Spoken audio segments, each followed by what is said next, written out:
Good day. Today I will show you how to connect the solenoid valve into the controller. So this controller has a Galcon brand. So this is the common side and this side is the station terminal. So before we have to connect this is the two solenoid valve. The two solenoid has two wires. So before we have to connect into the controller, we have to connect first the two wires of each of these valve. And then we have to connect this into the common terminal.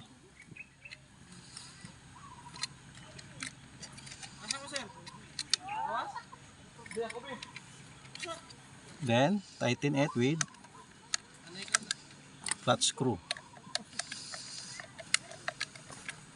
Then after that, the first solenoid valve is you have to connect this wire into the first station.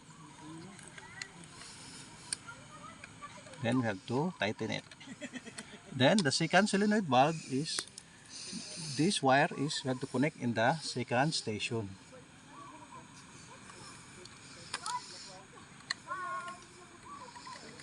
Then after that, we have to close it.